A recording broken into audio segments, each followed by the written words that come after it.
Our mid-morning edition of Arirang News. I'm Mark Broom. Let's start by taking a look at the day's headlines. More doom and gloom for the nation's job seekers. South Korea's jobless rate edges up 0.1 percentage point from a year earlier in November. It's now 3.2%. Let's talk more action. President Moon Jaein demands the government pour all its efforts into job creation as South Korea's struggle with stubbornly high unemployment rumbles on. Plus, easing tensions at the border, the two Koreas are verifying each side's removal of more than a dozen guard posts along the DMZ. So let's start with that latest jobs report, gleaning the positives out of it first. The number of newly employed people in South Korea jumped by 165,000 last month compared to the same period last year, and that takes it above the 100,000 level for the first time in 5 months. This puts the total number of people in South Korea's workforce at just under 27.2 million. Statistics Korea says the health and social services sectors accounted for most of the job gains, followed by telecommunications and the farming and fisheries sectors. On the more disappointing front, the number of newly employed people in the manufacturing sector plunged by a staggering 91,000 on year last month. As I just mentioned in the headlines, the overall jobless rate stood at 3.2%, a high not seen in 9 years in the month of November.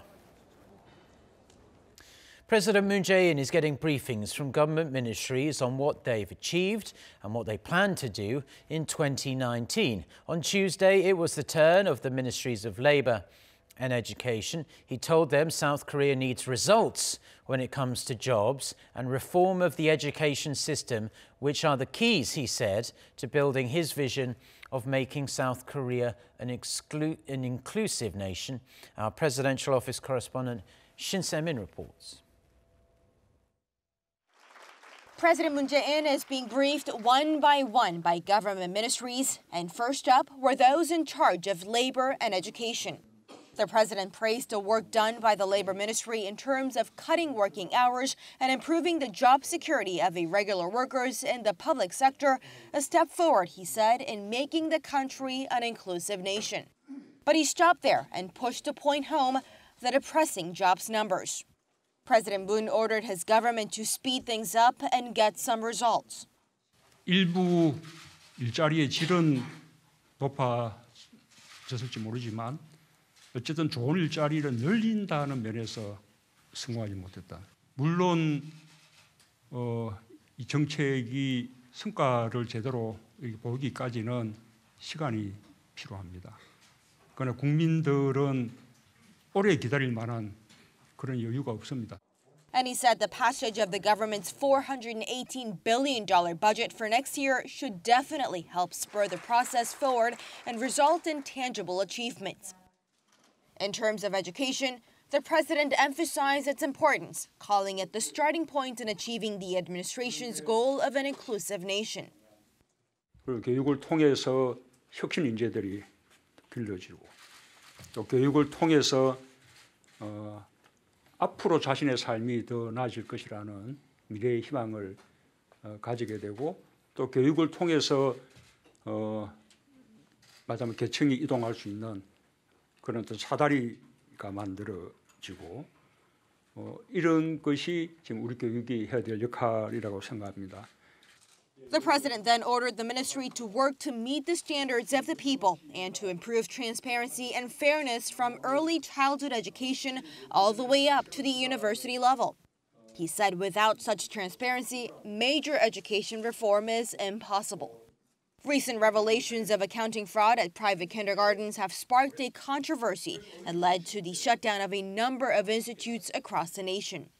There are 5 more ministries due to brief the president next week on their policy plans for 2019 and more to come after the new year. Shin Se-min, Arirang News. The United States has once again lumped North Korea in with a handful of other countries that Washington says violate the religious freedom of their citizens. Lee Seung-jae with the details. The United States has redesignated North Korea as one of the world's violators of religious freedom, making it the 18th consecutive year the communist regime has been listed. U.S. Secretary of State Mike Pompeo said on Tuesday that North Korea is among 10 countries of particular concern for engaging in or tolerating systematic, ongoing, and egregious violations of religious freedom. Pompeo said there are too many places across the globe where people are prosecuted for their religious beliefs, adding the U.S. will not stand by as spectators in the face of such oppression. The designations were made on November 28th and announced on Tuesday in accordance with the International Religious Freedom Act of 1998. Countries designated for religious violations are subject to further action by the U.S., including economic sanctions. China, Iran, Saudi Arabia, and Pakistan are among the other 9 countries listed this year. Comoros, a southeastern African island nation, as well as Russia and Uzbekistan were placed on a special watch list, while the U.S. designated a number of terrorist groups such as Boko Haram and ISIS as entities of particular concern. The latest action puts more pressure on the Kim Jong-un regime, with the U.S. sanctioning 3 North Korean officials on Monday over their alleged human rights abuses.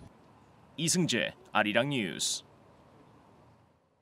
The 2 Koreas will today verify the removal of 11 guard posts from each side of the DMZ. The 2 Koreas have formed a 7-member verification team for each one of the guard posts for a total of 77 on each side. Each side will be led by a colonel-level officer and will consist of 5 verification personnel and 2 staff who will film it.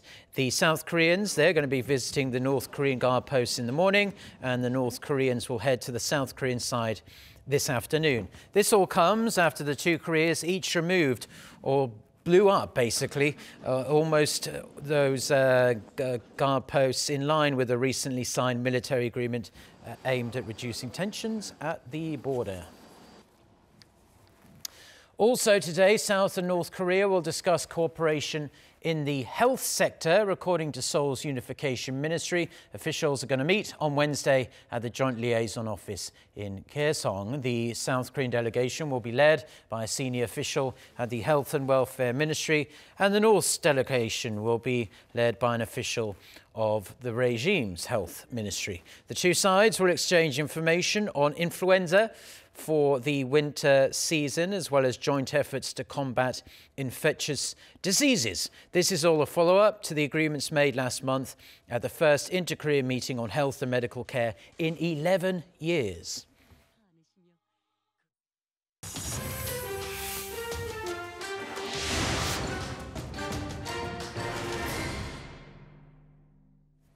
China has reportedly proposed cutting tariffs on American-made cars as Washington and Beijing continue their trade talks. For more on this and other news from around the world, let's turn to our No Adam. Adam, the question on most people's lips, I suppose, is whether this means we're actually starting to see some progress now in these trade talks between Washington and Beijing. Well, Mark, it's actually quite hard to tell at the moment. President Trump said this month that China would cut the tariffs after a meeting with his Chinese counterpart. That happened at the G20 summit in Argentina. Bloomberg also reported Tuesday that China's cabinet will review the proposal in the coming days. The plan reportedly involves reducing tariffs on American-made cars from 40% to 15%, the same tax levied on car imports from other countries. However, Bloomberg noted that nothing has been finalized and that the proposal could change. Washington and Beijing are also yet to confirm the report. But President Trump tweeted that trade talks were productive and teased what he called some important announcements. China's Commerce Ministry also confirmed both sides had spoken, saying they are working on a, quote, timetable and roadmap for the next stage of economic and trade consultations work. The report provided a boost to car makers, with American and European auto stocks rising. France has been rocked by another mass shooting, this time near a Christmas market in Strasbourg. 4 people were killed and 11 are injured, some critically. Local police say the suspect, a 29-year-old man who is on a watch list of suspected extremists, is still on the loose. Specialized anti-terror prosecutors are on the scene of Tuesday night's attack. The AFP reports the suspect was already being investigated over an attempted murder and was actually set to be arrested on Tuesday. Time magazine has named a group of journalists targeted for their work as this year's Person of the Year. The magazine called them the Guardians, which includes Jamal Khashoggi, the Washington Post columnist who was killed in the Saudi embassy in Turkey. Others include staff from Capital Gazette, the American newspaper where 5 people were killed. It marks the first time for the magazine to name someone who is no longer alive as the Person of the Year. Maria Ressa, a Filipino journalist and outspoken critic of President Rodrigo Duterte, is also on the list, as are 2 Reuters journalists who are being detained in Myanmar for their reporting on the massacre of Rohingya Muslims. European Council President Donald Tusk says the EU is willing to help British Prime Minister Theresa May win the British Parliament's approval of their Brexit deal. His tweet came after the 2 met in Brussels on Tuesday, but he questioned how the bloc could help. May is on a desperate mission to get reassurances from EU leaders that the sticking point of the so-called backstop is only temporary. The customs arrangement would prevent a hard Irish border after the UK leaves the EU in case no future trade deals are made. But May's critics suggest it would keep the UK permanently under EU customs rules. Other EU leaders have said the Brexit deal cannot be renegotiated, fueling concerns Britain may leave the bloc without a deal.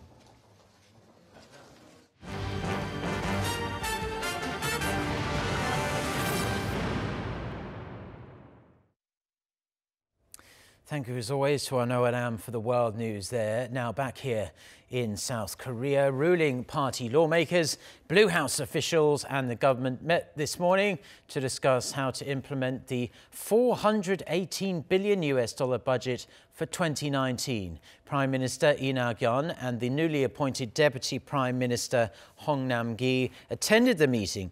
The PM said next year's economic outlook cannot be seen as optimistic and called on lawmakers and officials to closely cooperate on the budget plan to boost the economy and create jobs. He also said 70% of the proposed budget should be implemented in the first half of the coming year to prevent the economy from slowing down.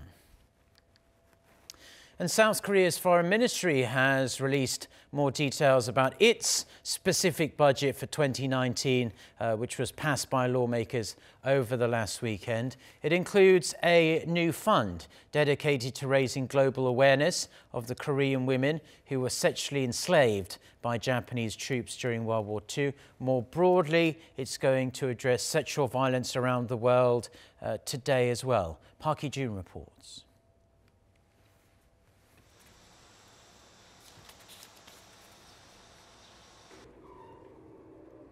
On a global scale, the issue of wartime sexual slavery.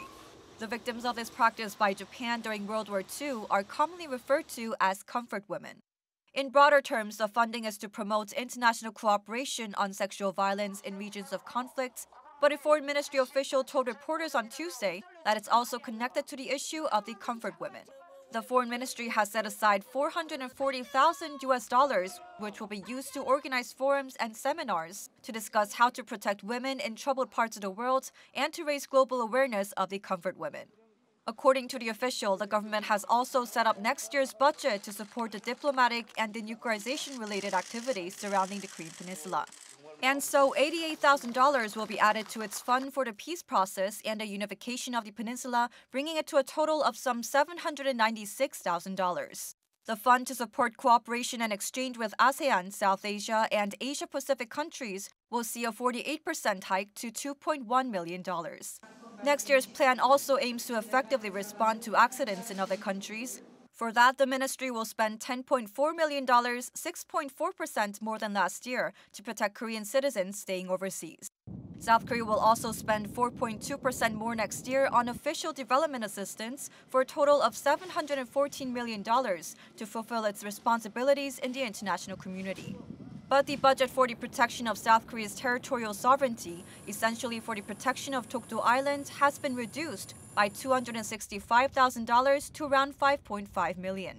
The budget for networking by diplomats will also be cut by 13.6% to around $6 million to make spending more transparent. In total, the ministry's budget for the year 2019 will see an overall increase of 3.7% to more than $2 billion. Park Hee-jun, Arirang News. Now, the big news from domestic politics on Tuesday was that South Korea's main opposition party elected a new floor leader. Na Kyung-won is a well-known politician here in South Korea and a long-term fixture in the Liberty Korea Party. And she becomes the first woman to ever lead the right-leaning party in the National Assembly. Our Kim Mo-gyun reports. The main opposition Liberty Korea Party elected its new floor leader on Tuesday. Four-term lawmaker Na Kyung-won took the position, winning over rival Kim Hak-yong in a sweeping victory. With the results, Na has now become the first female floor leader of the Conservative Party, replacing incumbent floor leader Kim Sung-tae. Her primary goal will be bringing the party together and ending its factional divide in order to regain public trust and pave the road for the next general elections in 2020. Tuesday's election has been widely viewed as an internal race between those considered to still have ties with former President Park Geun-hye, who was impeached in 2017 over a corruption scandal. Na has been viewed as having no factional ties to Park. Speaking to reporters after confirming her victory, Na said that the results reflect that the Liberty Korea Party has chosen unity over division and vowed to revive the nation's economy. I believe that my fellow lawmakers have chosen consolidation over division. In past administrations, our party was able to bring forward the miracle of Korea's economy. I hope that we could bring another miraculous change and improve the livelihoods of the people. Together with two-term lawmaker Chung Yong-gi as the party's top policymaker, Na takes the post until December next year. With a new floor leader at the helm, anticipation is mounting on whether the main opposition party can overcome internal issues to press forward a solid agenda that can accelerate long-stalled parliamentary affairs. Kim Mo-gyun, Arirang News. Now, Samsung Electronics was the largest research and development spender in the entire world last year. According to the 2018 EU Industrial R&D Investment Scoreboard, the South Korean tech giant invested more than $15 billion for R&D in 2017. That amounts to an 11.5% increase compared to the previous year. Samsung was followed by Google's holding company Alphabet and German auto giant Volkswagen. It's the first time the South Korean company has taken the top spot since the data was first compiled in 2004. Research by the Korea Employment Information Service shows about 90 out of 228 districts here in South Korea face the real risk of disappearing completely within the next 3 decades, due in large part to the nation's chronically low birth rate. Hong Yu reports. South Korea's birth rate continues to drop and is a major concern for local governments, but those concerns are even greater for rural communities which face the risk of disappearing. In many rural areas, the number of women of childbearing age is not even half that of the elderly population. This is a school in Yangnam-gun, the region with the lowest birth rate in Gangwon-do province. Only 24 students are enrolled in the school, and the number can fall further. The kindergarten has only 10 students enrolled. In the past year alone, 4 schools in Gangwon-do province have closed down. To try to prevent the disappearance of rural communities, local governments are increasing their childbirth grants and child support funds in an attempt to boost birth rates. Gangwon-do province is planning to give out around $700 per month for every child born in the province starting from January. And after increasing its childbirth grants, Yeongdong-gun in Chungcheongbuk-do province saw an increase in its birth rate after 10 years of continuous decline. In 2016, Yeong Dong-gun gave parents about $300 for having their first child and about $500 for their second child. But in 2017, this was increased to $3,500 for the first child and $3,800 for the second child.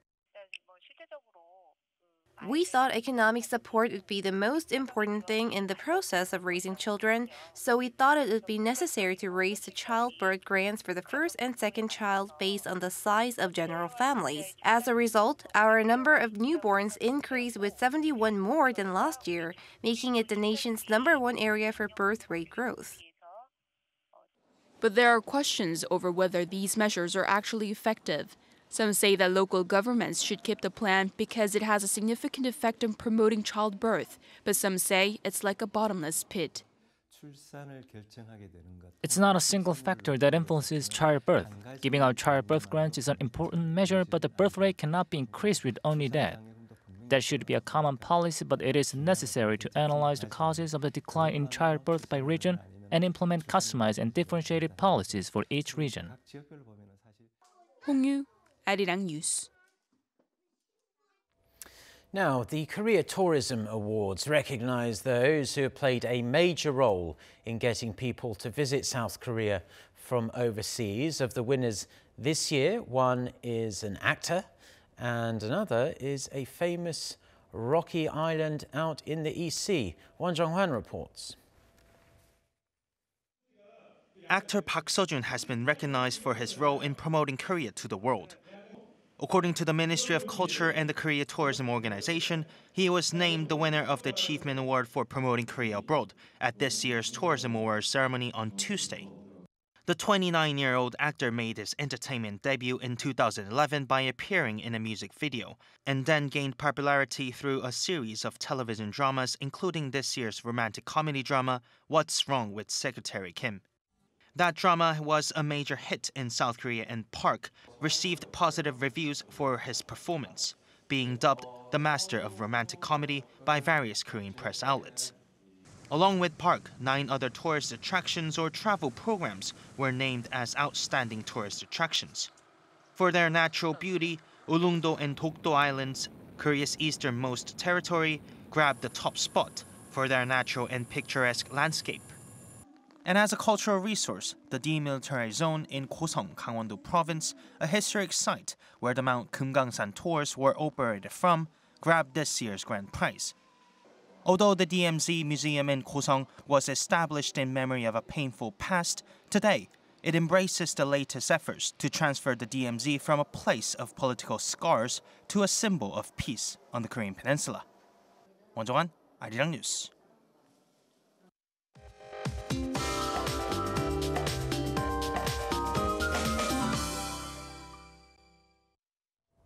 Good morning. After yesterday's wet weather, Korea will see colder conditions. Expect to see temperatures gradually falling as the week goes on, but at least daily highs will not fall too low. Air quality, however, will be poor, especially in the west of the country. Daejeon and its surrounding regions will also have poor air quality, possibly all day today. Meanwhile, a dry weather advisory will remain in place for the capital area as we didn't receive any rain or snow yesterday, while the rest of the country had a wet Tuesday. In fact, those in Chuncheon and the rest of Gangwon-do Province will need to drive with extra care after yesterday's heavy snow. Daily highs will be a few notches lower than yesterday under mostly sunny skies. Seoul getting up to 2 degrees Celsius. Busan and Jeju will peak at 7 and 8 degrees respectively. That's Korea for you, and here's international weather for viewers around the world.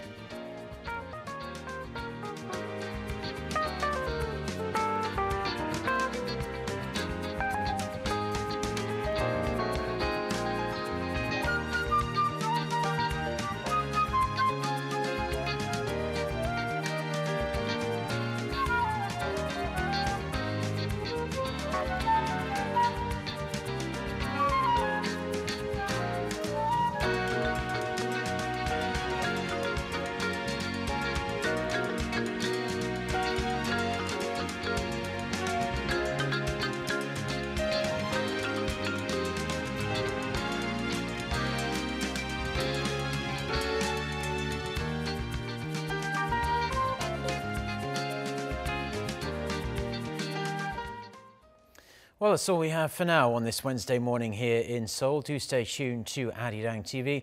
We'll have our next newscast coming up at noon Korea time with our very own Lee Ji-yoon. So until then, goodbye.